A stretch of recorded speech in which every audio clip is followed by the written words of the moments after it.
Hey, welcome to Read, Burn, Hoard. This is episode 7 of my era 2, meaning I've already gone through all of the books in my collection once, and this is the second pass, and this time around I am being brutal. I am tired of messing around and hanging on to books that I'm never going to have a chance to read. The idea is every month to pick a couple of shelves, evaluate them carefully, keep just the best books, and get rid of the rest, and along the way, read something high priority from my lineup. And I'm gonna be real with ya, I have been buying a lot of books. Maybe too many. I haven't quite blown my budget yet, so technically I'm still okay, but emotionally I know I've been buying too many books. Many of them are books that I've already read, and so I'm just filling in holes in my collection, most particularly Dresden File books. Finally decided to start moving things forward on collecting hardcovers for my collection. But for sake of, we're starting at a bit of a deficit than we were last month. I currently have 1,114 unread books in my library. The ultimate goal is to be under 1,000 by the end of 2025.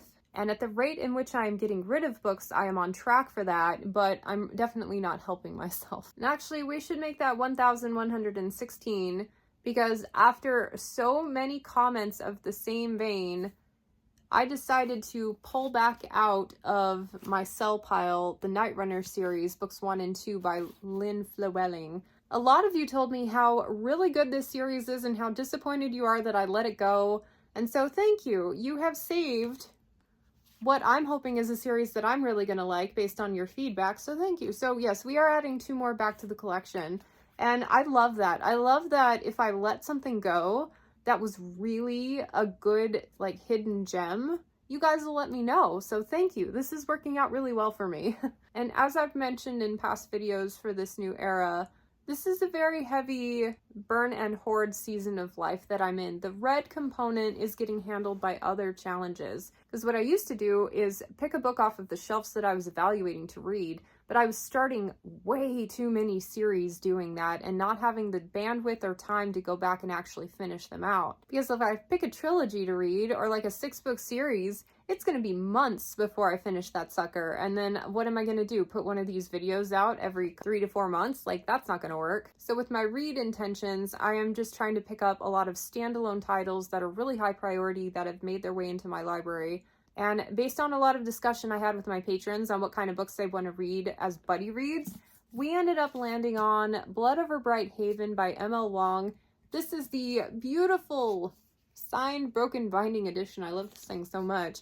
And to my absolute delight, this has gotten a lot of positive reviews. I have read The Sword of Kaijin, and while the first half was kind of meh, the second half was so freaking good that it makes you kind of want to retroactively give like a higher rating to the first half. So I know this author can dazzle me, and apparently this is an entire book of the author being dazzling.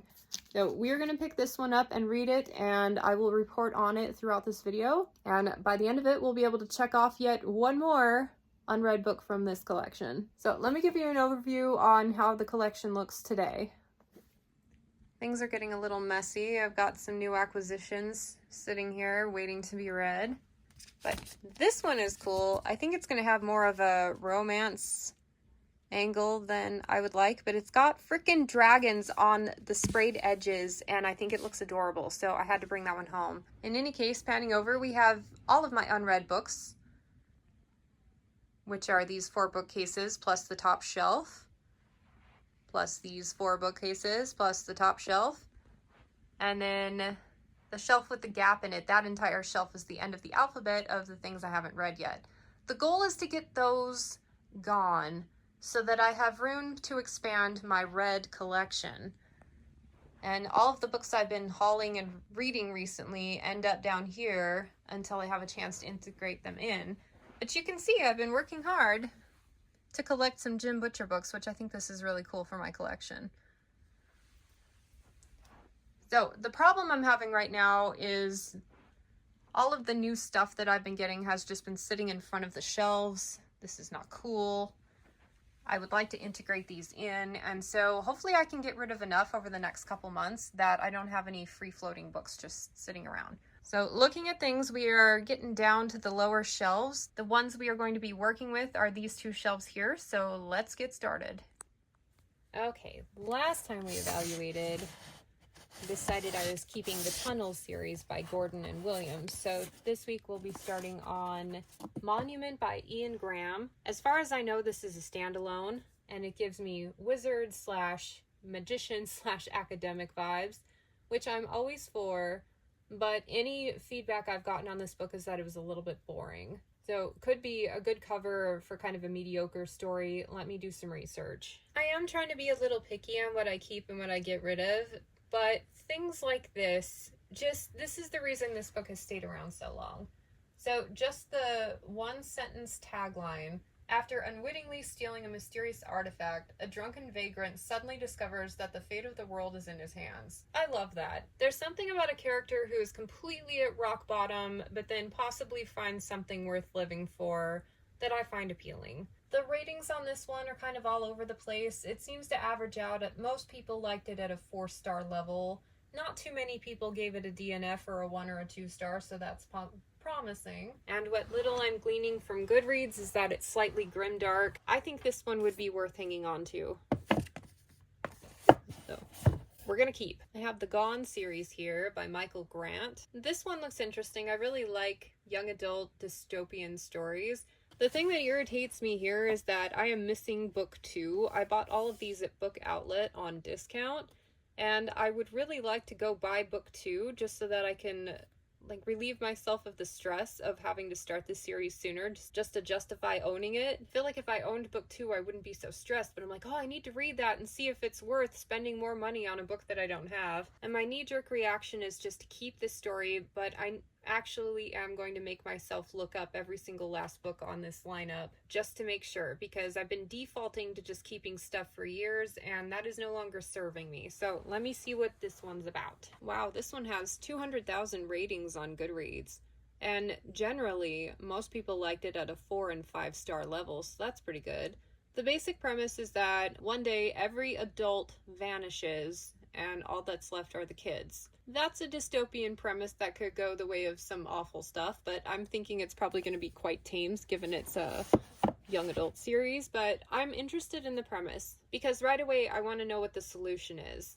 Like, what are we working towards? Are we going to try to figure out what has happened? And it gives that same kind of mystery element as the Maze Runner series, only I'm hoping it's not going to be nearly as frustrating or convoluted as that one was. Keeping that, obviously, because it sounds really good. I have this advanced copy of Messenger of Fear. I have no idea if this is related to the other series, but I would be willing to bet that if I ever wanted to pick up Michael Grant, I would definitely start with this and not touch this at all. But for the sake of, let me look it up and see if it looks good. Okay, I was planning on letting this one go without much effort, but the premise: a messenger sees the darkness in young hearts and the damage it inflicts upon the world. If they go unpunished, he offers a wicked game. Win, and they can go free. Lose, and they will live out their greatest fear. Let the games begin. Oh, man. It kind of sounds like competition-based, but also with something kind of dark. I am interested in this one. You know, this series is good because I've had this book on my shelf for years and years. I would have never given it a second look. If I hadn't had the ability to research and see what it's about, I probably would have gotten rid of it without any qualms. But forcing myself to actually look things up, at least I know that I'm keeping something because I'm genuinely interested in it and not just because I got it as an art. So, The Walled City by Ryan Grodin. Run fast, trust no one, always carry your knife. It seems like a lot of these books I'm looking at right now are kind of in the same vein. Let me look this one up as well. This one I'm on the fence about. I think I kept it because it seemed so different than anything else that I had read. It's not much of a science fiction, but it does have a little bit of sci-fi in it. Some sort of labyrinth where a lot of heinous things happen, and these people have only a certain amount of time to find their way out. So that's a compelling thing for me. I want to know the mystery, what's going on here, why there's people here, and it's kind of the worst of prison life where you just leave the inmates to do what they wish with each other. As dark as that is, that doesn't seem entirely compelling to me. I'm on the fence with this one. So I'm going to set it aside as a to be considered, and we're going to move forward, and I'll kind of percolate on that as we go through. Okay. The Guardian Cycle by Julia Gray. I have been dreading getting around to evaluating this particular series because I've been hanging on to it forever. I have these beautiful books that I have no idea what they're about, really. Every time I try to research them, the premise sounds so boring that I don't retain anything. But I meticulously collected all of these when I was a bookseller and they were still available. I think they're out of print now. I don't even think they have digital copies available, and I'm tired of staring at them because I have no draw to read these, and I've had them for 20 years now, maybe 25, and I've never picked them up. And then you got a couple of standalone looking things with a cover quote by Maggie Fury, who I like, and I'm just like, I don't know what to do. So first of all, let me see if I can get some conclusive information on what this is about. Check out the ratings. I mean, you can even see I've put priority papers in books to kind of rank them on how high a priority that I wanted to read, because I was organizing them that way at one point. And this is yellow. That's like the bottom of the bottom. So why do I still have these if I don't want to read them?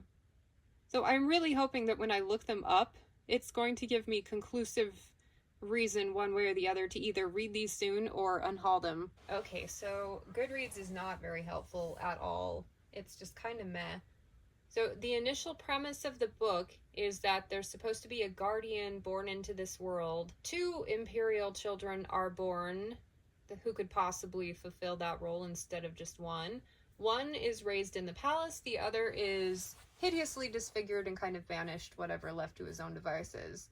Which one is going to be the guardian? Just from reading the reviews, I can already tell you which one is going to be the one. And to me, it doesn't seem like there's anything compelling beyond that. It seems like a very straightforward classic fantasy, and that's probably why I've never touched it. I'm also confirming that it doesn't look like this series was ever given a digital component, which is a shame because I can be a little bit more forgiving if I can pick something up without having to commit eyeball time to it, because my eyeball time is limited and I prefer to do things like ARCs and other very archaic series that haven't been digitalized yet.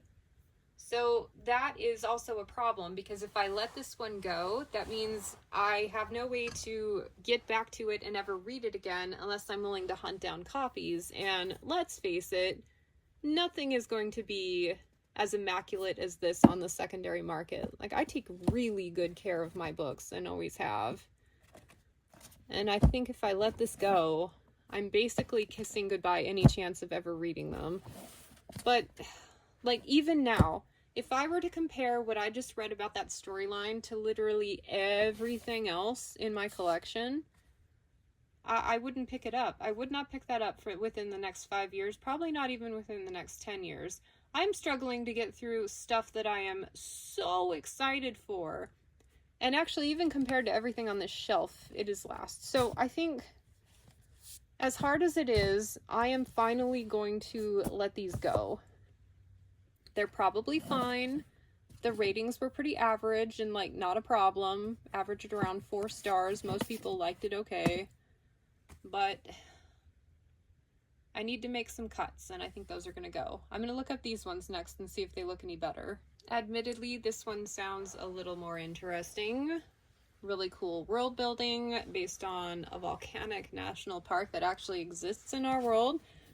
Julia Gray is a pen name for a husband and wife team from London, which I think is cool. Ironically, though, this one has lower ratings than the other one, but it's only a 2-book set, which I like. My inclination is to hang on to these because they sound more interesting and I think they're more likely to get picked up. Someone mentioned in their review that it's like very Star Wars, Jedi against the Empire vibes, which, cool. If I'm being totally honest with you, I think I'm in a little bit of shell shock from making the massive decision to get rid of those other books that I spent such a hard time curating, that I think I'm keeping these just to soothe myself that I'm not ripping the Band-Aid completely off all at once. And they do sound pretty good, and I think having 2 books on the shelf by the author is a lot more manageable. So there's a hodgepodge of reasons, but I think for now that one can stay. And I think I've made a decision on this one. I sat with it for a minute. I think it is something that I would like as something to read off the wall, not my usual cup of tea, and those kind of reads can usually be quite exciting. It is available as an audiobook without any wait list at my library, and I think I'm okay getting rid of the physical copy, because I don't see myself picking that one up anytime soon. There are other books in the same vein that I would probably read first, so I'm okay letting that one go. Okay, Truth or Dare by Jacqueline Green.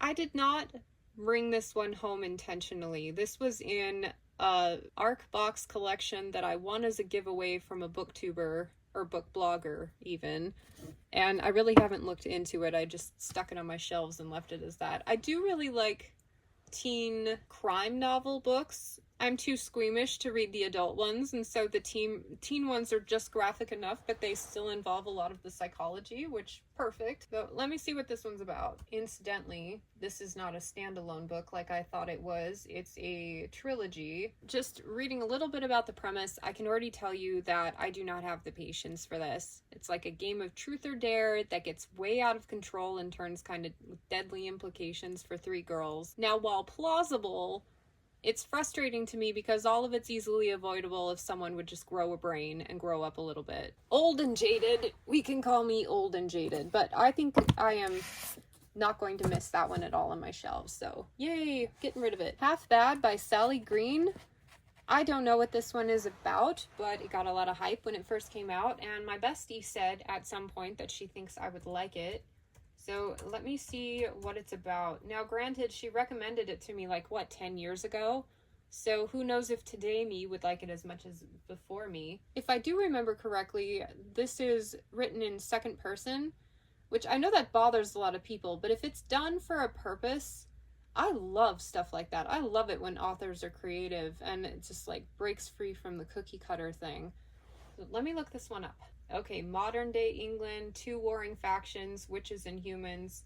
This 16-year-old boy is caught right in the middle. Sounds interesting. I would say on a scale of 1 to 10 on topics that I am in the mood to read about now, it's probably only a 3. But because it comes with a personalized recommendation, I'm inclined to hang on to it. It is a trilogy. And we'll see if it makes the cut next time I go through the lists. I'm thinking I want to hang on to it for now. And if you've read it, let me know what you thought. Next up, I have some 3-in-1 compilations from Simon R. Green, Adventures of Hawk and Fisher, which, let's try to get it on camera here. From a distance, the covers look okay. I really like the tones. If you zoom in on their faces, that'll give you a good giggle. They look really funny. I tried Simon Green. There was this one book, I blocked out the title because it was so bad. It was like a heist book, but it was pathetic, and I did not enjoy much about that. The tone was cheeky. It kind of reminded me a bit of John Scalzi, kind of like tongue-in-cheek stuff. So, I don't know. Let me take a look at this one. I do get this series confused with The Black Company by Cook. For some reason, Green and Cook always are interchangeable in my brain. I'm experimenting with my camera here and hitting pause on it between when I go back to my computer and then come back and talk about stuff. And I just realized that I was letting it run while I was looking stuff up and then pausing it when I was talking. Like, holy cow. You ever nail a clip and then realize you've deleted it and now you're going to have to repeat what you said and it's not going to be as good? Oh my god. Okay, this is the first book in the Forest Kingdom series.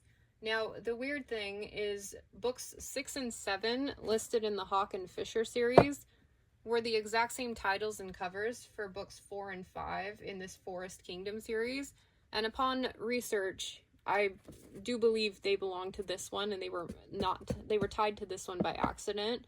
So unless there's some massive tie-in later on, but for all intents and purposes, I think this one ends at 6 books, which would make sense because I have a complete set here and there wasn't any kind of... I am more interested in this one than Hawk and Fisher, but ironically the ratings aren't as good. It's a 5-book series. The most recent installment came out in 2014, but before that, one hadn't hit publication until 2000, and this first book came out in 1989, so classic fantasy for the win. It follows the typical trope story of a second son born to a royal house and has to go out and prove himself or whatever. And there was a little bit of a twist to it that I find interesting, one that I've never seen before. I don't really want to say so here because I feel like it's a spoiler enough that it's going to wreck my enjoyment of the book a little bit. But I am inclined to hang on to these until I have a chance to investigate the author further. I did like a little bit from the book that I read, the more recent one. And I'm not sure if these are pure urban fantasies or not. There might not be a paranormal component, which is kind of how you can tell them apart. But they seem like if you like urban fantasies, these will resonate with you. And then this one just screams classic fantasy. So on a scale of 0 to 10, how much do I want to read these or I'm interested in it? Probably about a 4. And I should be getting rid of everything that's lower than a 5, but like for now I have enough like obvious books to get rid of that I'm gonna hang on to those for now, especially since I have these nice omnibus editions. I really do like when they can do like collections in one. They don't seem like they'd be very difficult to experiment with either, given how small each book is within, because this is like a 3-in-1. Okay, so The Demon Hunt by Chris Green. Brought this home because, as I mentioned, I'm trying to read all the urban fantasies I can. This one does not have a copy, and I used to be able to bring home coverless copies of books. They're called strips. It was a perk I got for being a bookseller, and this was back before digital books existed and when audiobooks were on little discs only. So I am slowly going through and replacing all of these in my collection, or getting rid of them entirely and just going digital with them. So 2 books here by the same author. Let me look it up and see if they look good or not. Ooh, not good. Right out of the gate. Book 1, which is The Dark Storm, has a 2.78 average rating out of 162 ratings on Goodreads. That is dang near the lowest that I have ever seen. Holy cow. 13 people gave it 5 stars. That is rough. Someone says, while the premise was good, the writing was a train wreck. There are too many point of view characters. A lot of info dumping. People got bored. This book was not good. And on top of that, they want $14.99 for a digital version on the Kindle. I don't think so. It's a trilogy. I only have 2 books here. It's insane to me how low these ratings are. Book 2 is a little bit better, which makes sense, right? Because nobody's reading book 2 who absolutely hated book 1, or at least very few, but it's still only at 3.27. And book 3 is even worse, 2.73. So in this instance only, I think I'm gonna let Goodreads ratings influence me that these are probably not worth my time. And even though I kind of like the covers, I am going to let these go without too much stress. Now that I know what I know about those, do I ever see myself picking them up? No, definitely not. Okay, the next one here, The Girl at Midnight by Melissa Gray. I'm glad I looked this one up. I had no idea what it was about. Beneath the streets of New York City live the Avicen, an ancient race of people with feathers for hair and magic running through their veins.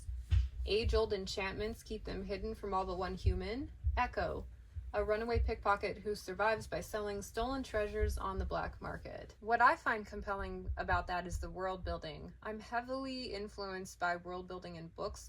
It's my biggest driver to read. I really want to be transported with new ideas, cool ways of presenting things, and I think that's why I might hang on to this one, even though I was certain I was going to let it go. There's something about it is compelling. I like the covers for the entire series, and it's called Girl at Midnight as the series. There are 3 books. The ratings aren't stellar. They're about average, like 3.7, whatever. But I am intrigued enough. We'll see. Like, a lot of times looking up some of these books for the first time, I'm able to let them kind of percolate in the back of my head. And so every time I see them on the shelf, in some cases I find I'm still thinking about the idea for the story a few weeks later, and that's a good thing. That means I'm more drawn to the title than I was before. In others, when I look at it, I'm like, nah, I'm probably never going to pick that up, and I can let it go easier next time. So I think I'm going to hang on to that one for now. Okay, this one hurts because this is the Annotated Elminster by Ed Greenwood, and it is an absolutely gorgeous, like, it's meant to be kind of aged looking or whatever. I didn't let it get sun faded, that's how it came. But this book is so beautiful. One of the worst books I've ever read was by Ed Greenwood. I really don't like the writing. Of all the things in the Forgotten Realms, the Elminster is one of the most interesting things for me. But, I mean, this is a matte finish with this, like, artwork in it. It looks like something on sandstone. It is so beautiful. But I do not think I will ever read this book. I have since unhauled maybe all but one Forgotten Realms book that doesn't have to do with Drizzt, specifically R.A. Salvatore. Maybe a couple of the Spider Queen books, but I am never going to read this. I've been keeping it just because I think it's a cool book, but I don't even know if it's on the market anymore. I would like to sell it, I think, and get it to someone who actually is really excited to have it. So I am going to let this bad boy go. Oh, look, speaking of Ed Greenwood, Dark Warrior Rising. I think this is a science fiction book club edition, and I think I needed to purchase a couple of random books to fill a quota, and that's why this one got sent home. I have no idea what it's about, though, but I'm already thinking I'm going to let it go just because the ideas are usually good, but I do not connect with the writing at all. Isn't it funny when you're already dissatisfied with an author, a description that sounds perfectly fine, you're like, I don't have patience for that. I don't want to read about that. And here's a couple things from the description, some of which, like, they're just striking me as odd. Orivion Firefist was captured as a 6-year-old boy, blah blah, by the Dark Elves. Now he's a giant muscular man who is forced to use his great strength to shift furniture in the grand rooms of the castle. Periodically gets flogged by a beautiful lash-wielding matron who is illicitly cruel but proud of the slaves she has trained, but his spirit has never been broken. I'm in the realm of kind of mocking it a little bit. I don't think I want to read this. There's only 2 books out as well.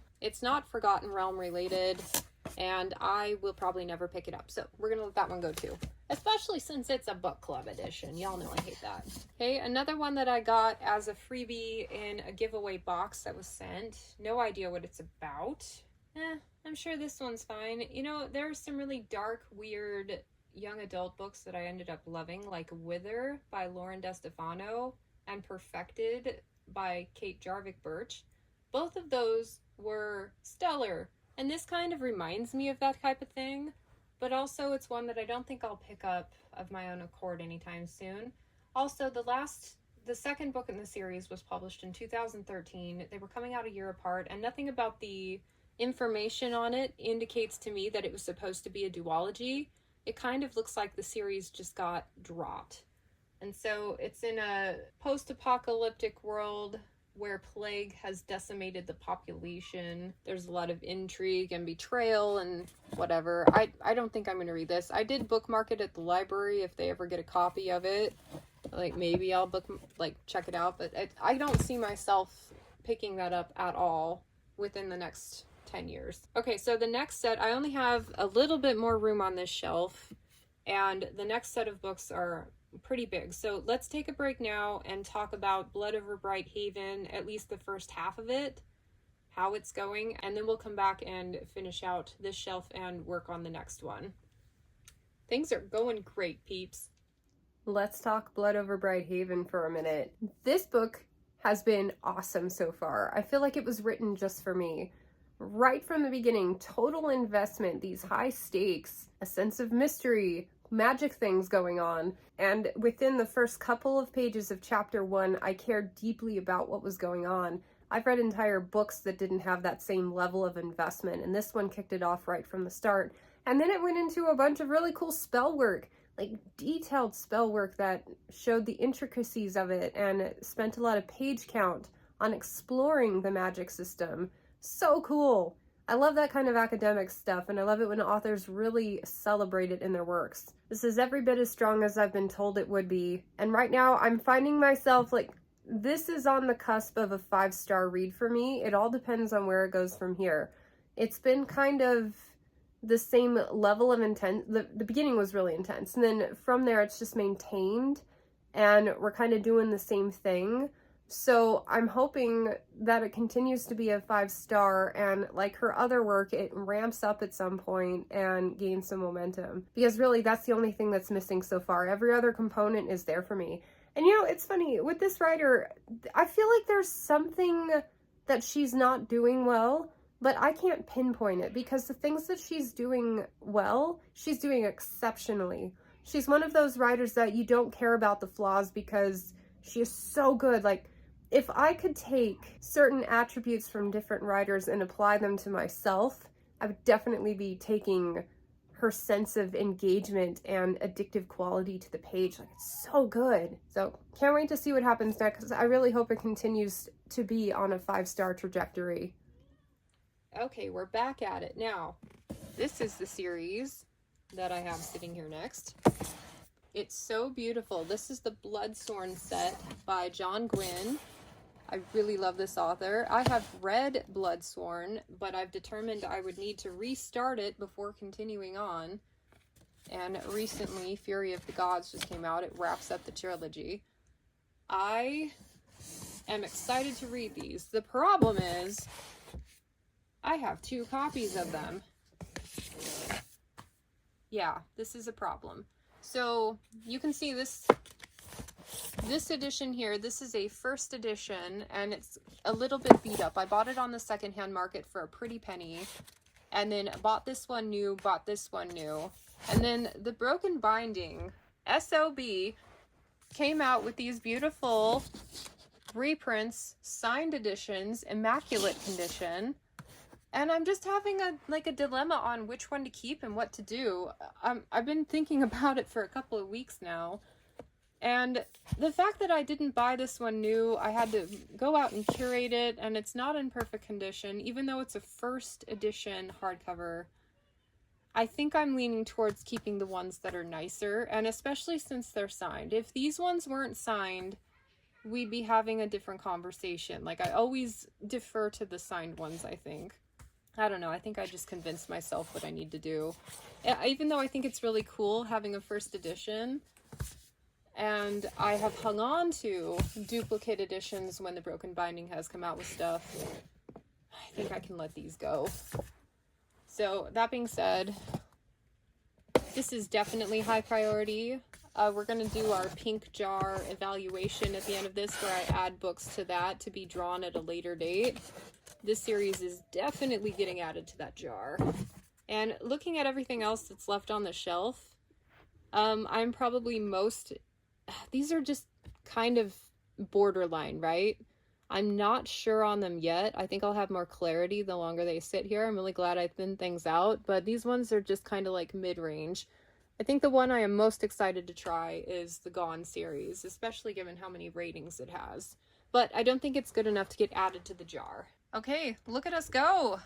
We are now on to the second and final shelf. Keep in mind, we've gotten rid of almost a full shelf of stuff right now, so we're evaluating way more than just was on these initial 2 shelves, which I think is awesome. Next up on the line is a series I've been meaning to continue. They're the Books of Bayern, and the first one was Goose Girl. And I really liked Goose Girl. I think Shannon Hale is an absolutely lovely writer. I thought that one stood pretty well as a standalone when I read it like 20 years ago. But I obviously collected the rest of the books in the series. Well, not the rest of them, actually. I think I still need the 4th book here. But I would like to keep these just because it's a series that I had intention to go back to. And she was a lovely enough writer that I think I'm going to like it. Next up, we have the Dragon Slayer series by Duncan M. Hamilton. So I got books 2 and 3 as promotions from Tor, and then went out and found the first book. And since then have seen a review on the first one from a friend that it was just mediocre, like your average dragon slaying type of story. But I don't want to get rid of it without at least looking it up, so let me check on it. I generally defer to keeping dragon books because I love dragons and I love to see them done differently. This one to me is more of a dragon hunter book, which is very different because you're not really celebrating the dragons, you're celebrating the people who are out trying to kill them. And I don't think I would have bought this series and brought it home had it not been sent to me. Past me would have kept it just because I got it for free, and what if I like it? But current me, I just don't see myself picking these up. I'm not really interested in the classic storyline of dragon hunters or whatever. I think I'm gonna let it go. Interesting. Okay, the next author I've got several books from.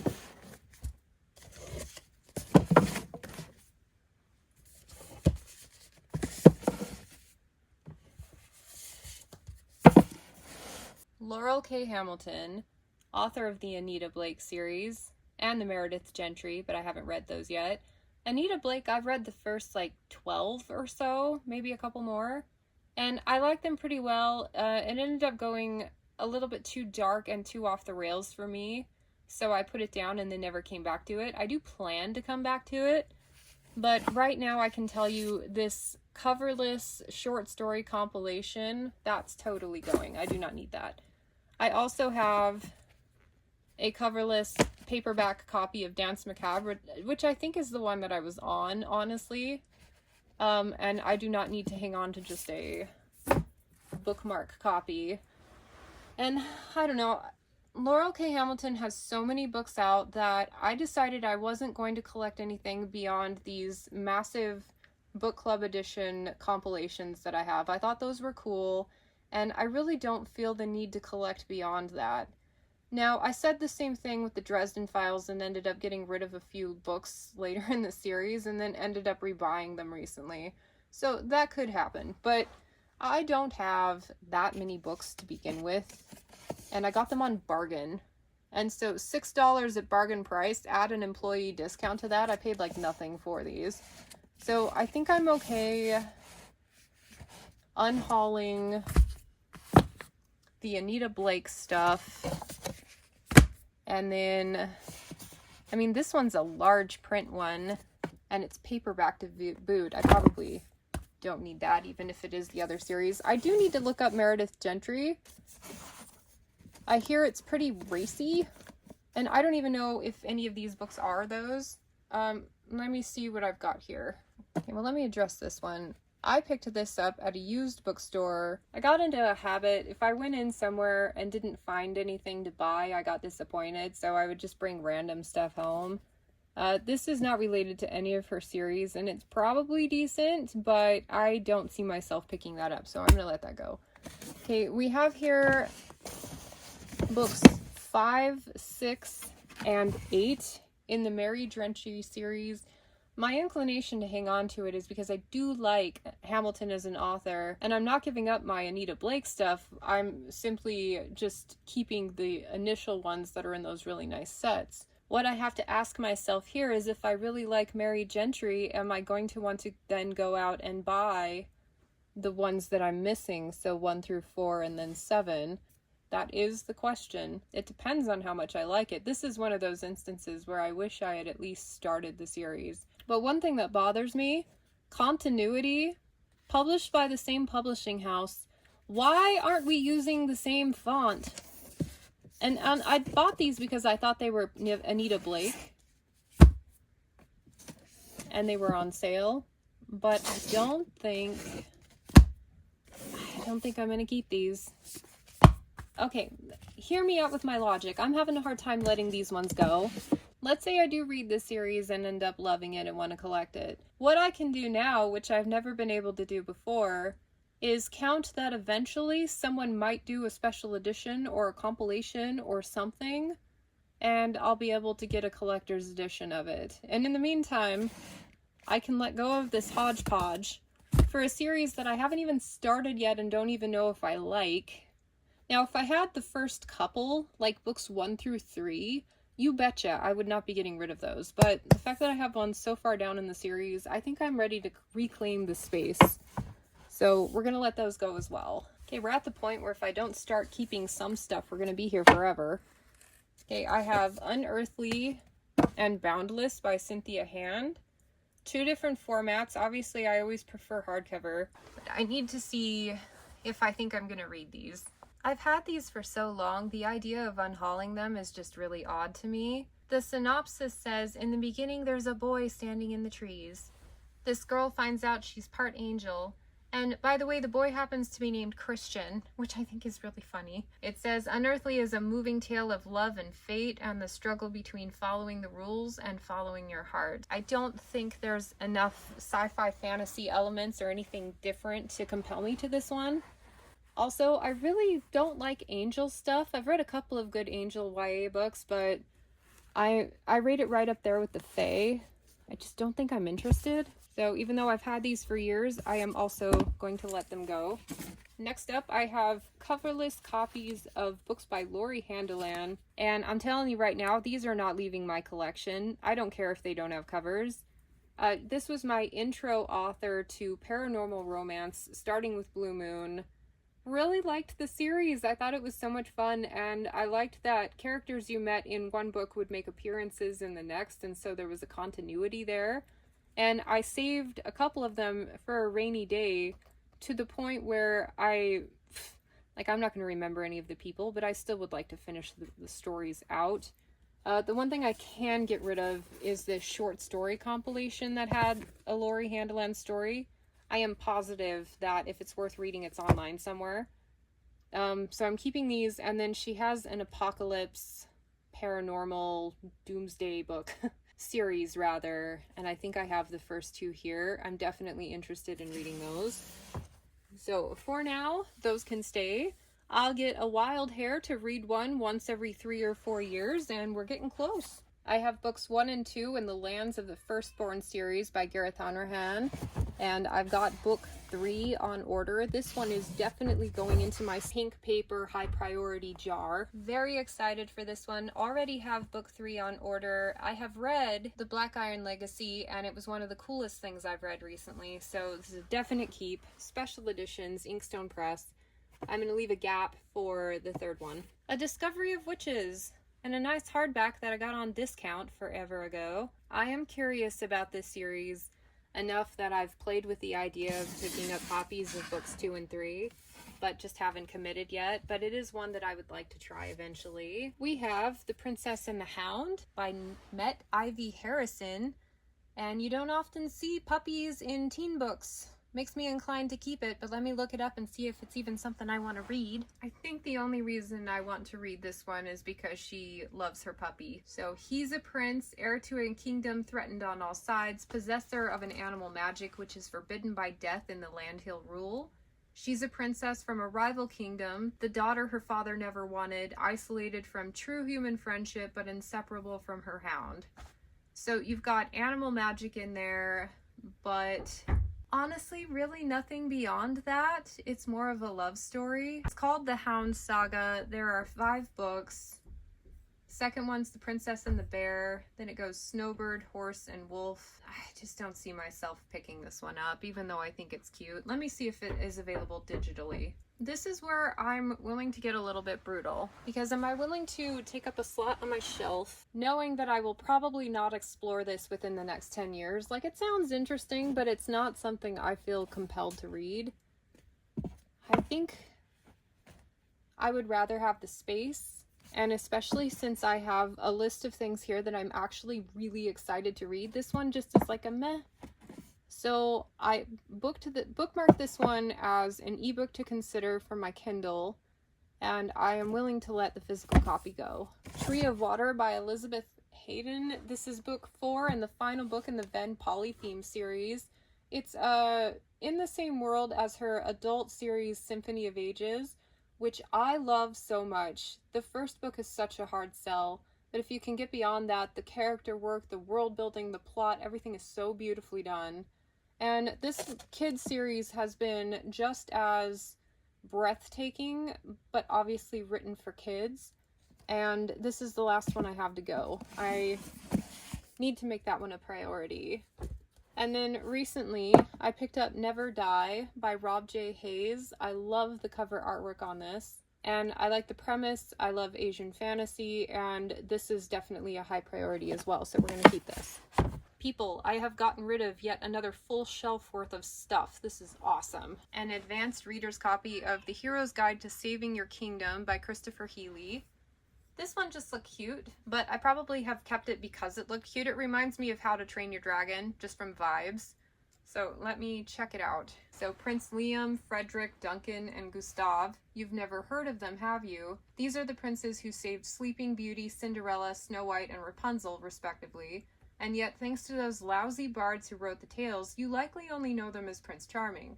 But all of this is about to change. I think that sounds adorable. This is a relatively highly rated 3-book series. The first one averages at a 4.0, but the next two go up to like even a 4.3.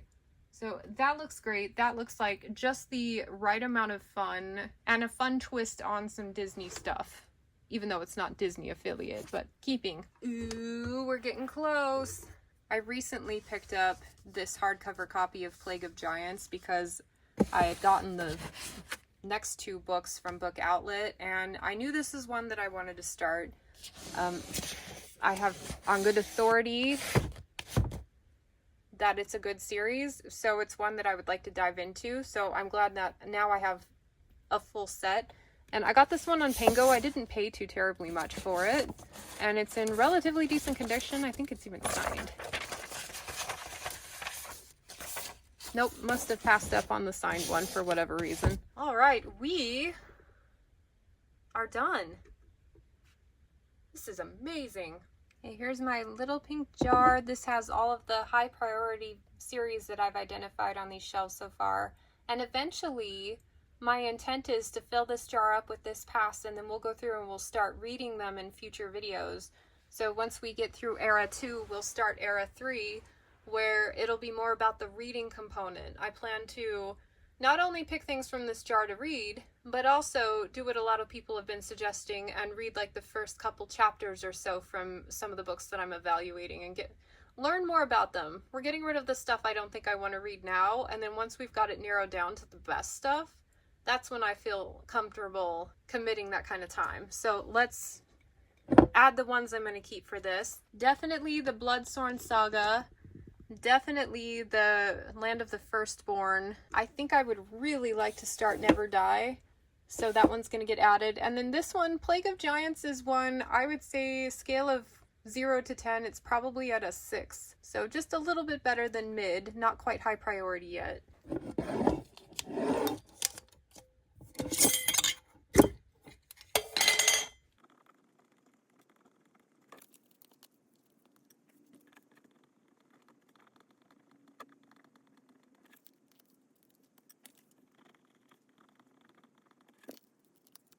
Okay, done. Okay, so let's do a final wrap up and review of Blood Over Bright Haven, and then I will show you the massive pile of books that I'm letting go and give you the final count. I finished this book and I have a new 5-star all-time favorite. And to put things in perspective, I maybe find 1, maybe 2 5-star books a year. I don't add to that all-time favorite list very often. I've only got under 40, let's put it that way, and I've read like 2,000 books. This one deserves to be on there.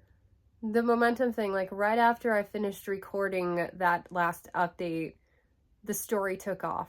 There was an inciting moment, a turning point, and from there the thing absolutely careened to the end. I felt so caught up in it, and I'm at the point now, I mean I read books as my main hobby, but I've read so many of them and I critique them. And so I'm usually in my analytical mind instead of really living through the books and appreciating them like I did when I was a kid, where you really felt things. So it's rare that a book comes along that has me emotionally invested. And then on top of that, to actually evoke something out of me, like this was just so beautifully done. I loved everything about it. Now, grain of salt, I finished this while I had like 101 fever. It's been like a rough week.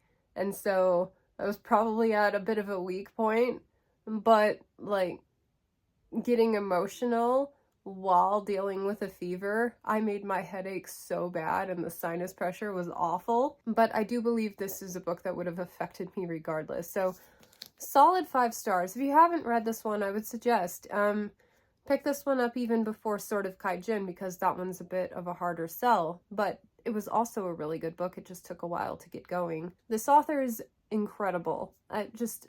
the way she grabs you by the wrist and just like yanks you through the entire story, and the way that the pieces were laid, the overall arc of the story, the message was a bit heavy-handed, but there was a subtler message. It was a beautiful one that I think is going to stick with me forever.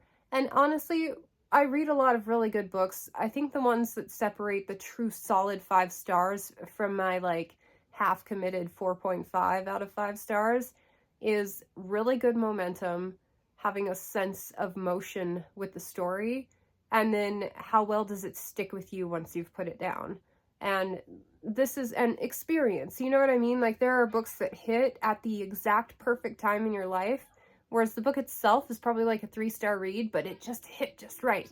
So that may, again, be the case here, but I loved it. Solid 5 stars. Cannot wait for this author to come out with more books. I'm really glad this was a standalone, by the way. I feel like it would wreck the beauty of it. As soon as I say that, I jinx it. There's going to be another one out. So this said, I have one more thing I want to add to this segment of the video. I wasn't going to do this until next video, but I got kind of inspired. So up till this point, I've been read, burn, hoarding. I've been just picking a book to read off my shelves and reporting on it. That worked pretty good back when I was picking a book from a specific shelf, but it felt like I was just kind of going through the motions, like, oh, well, I have to have a read component to this. But it occurred to me that I can declutter as much as I want, but it really doesn't, it's not going to make any long-term changes unless I also change the rate at which I'm bringing books home. And the ratios, like, am I bringing home more books than I am reading? And so I think the next video, instead of reporting on a specific book that I read, I'm going to give you an update on how many books from my collection that I've read versus how many that I've hauled, and kind of give you like a little showcase of both. And the goal there, because I'm going to be accountable on film, is to have the books that I've read outweigh the books that I've brought home. So, and this is what prompted this. Let me show you what I've got going on here. From where I sit, you can see those bright denim books sticking out from the shelf, and then like a few on top and a few on bottom. All of these books here are ones that I have purchased within the last, I don't know, 2 or 3 weeks, and I'm feeling kind of sticker shocked, appalled at myself, because if you come over here, there's 3 books there. That is what I've actually read. So bringing, I don't know, like 20 more books into my library and having only read 3, this is one of the reasons I keep feeling anxious. Now, you will notice here, I did end up picking up a copy of Hunger. Now I don't have to stress about getting that one anytime soon. And I also picked up the new Engines of War, which I had identified as a really high priority series for me. But did I need to pick up the entire set of Dungeon Crawler Carl? Probably not. I probably should have read the first book first. But the fact that I brought home that many books at once is actually a good thing for me, because it kind of shocked me out of some really bad behaviors. I've been getting into the habit of shopping Pango before bed. So instead of actually reading, I'll be sitting there on my phone. It'll be prompted by seeing if I sold anything that day. So I'll just sit there and see what new listings have come up in the fantasy hardcover section, and then bring a whole bunch home. And then the Dinniman books came about because I was on Amazon. I was going to pick up maybe the first couple, and then noticed that there was a massive sale going on. So I just went hog wild. And that kind of hog wild shopping is fine if you haven't been piecemeal bringing in like a couple of books a week for months. And to be clear, I'm not having a moral dilemma with this. I have not spent any of my family's money on this. This is all money that I've earned through my side hustles and through reinvesting money that I've earned by selling these books from these unhauls. But if I keep going along this trajectory, in 3 or 4 years, I'm going to be in the exact same situation with well more books than I'm going to be able to read within a 10-year period or a 5-year period. So it's got to stop now.